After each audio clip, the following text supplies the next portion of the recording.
everyone. Welcome to IHN Academy's UGC NTA Net English class. Today we are going to discuss about modernism. Just a small introduction about modernist age. So modernism can be traced back to 1890. So at that time, liberal humanism weakened. There was no agreed common principles. There was rapid changes happening in society, in politics, in technology, slackening of family, local, and religious ties, chaotic experience of war. Some writers practiced automatic writing, especially in surrealism and dadaism. So modernism started after the World War. So we can see the effects of war in the modernist period. The war is not a happy moment, right? There will be a lot of distractions, not physically, but mentally also people will be so disturbed. There will be a lot of chaos happening because of the war. And because of that, the family ties, the local ties, religious ties, everything was slackening. Nothing was normal like before. Everything was shattered. Everything was completely destroyed. So all these effects can be seen during the modernist period. Even in the writing also, we can see that the effect of war.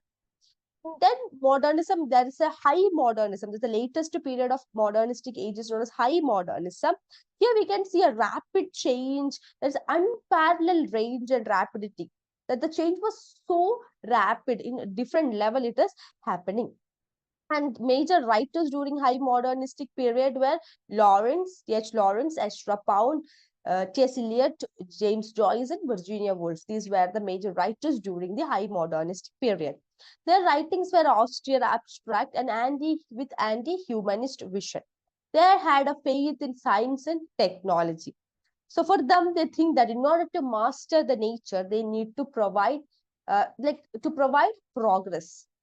That is what high modernists believe, that they have to master the nature and they have to provide a progress to the society. They disregarded the historical, geographical, and social contexts. They never believed in the, or they never followed that of the historical, geographical, or social context.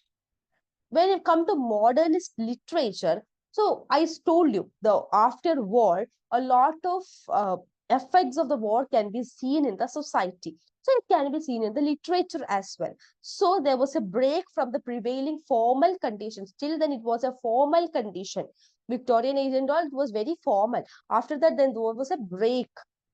We have a lot of broken images. Broken images in the sense nothing is smooth as before. Nothing is like a flow. Everything is so broken, fragmented. So all these fragmented elements can be seen in the literature. And they took refuge in the mythical past and mythical art. Urge to find unity among disunities. Everywhere it is disunity only because of the war. And they are trying to find a unity among this disunity. There's an elliptical structure in works. It is no longer straight, it is elliptical. There's a condensed obscure. We can see different elements, different devices like epiphany in James Joyce's work, stream of consciousness in Virginia Woolf's work. Then there was a self-reflexivity, that the work of art reveals its own fictionality. We know that it is a fictional work. We are not going to like believe that it is not fiction or reality. There was a self-reflexivity. Even when you read that work of art, when you follow that work of art, the fiction, it reveals its own fictionality. That is the thing about work at that particular time. So that is about modernistic literature. So this is just a small introduction to know what are the major elements during the modernistic period. That is, one is this broken images, discontinuous or fragmented imageries. This is the major thing in the modernistic period. So we'll be discussing modernistic period in detail during the course. So at that time, we'll discuss each and every writer, their writings, different writing styles during the modernistic period. So I hope you just understood what modernism is, what happened during that particular time. Thank you.